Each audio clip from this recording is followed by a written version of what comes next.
Tento tanec sa vraj k nám doniesol až z dolnej zemi, kde chodili naši mladí ľudia na roboty.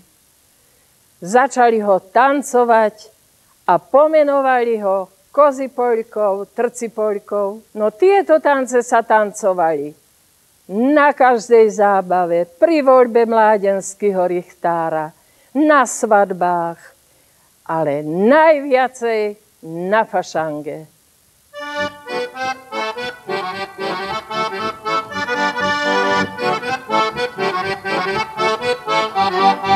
Dala som si do prešportu rukavičky štrikovať, aby som sa naučila kozipoľku tancovať.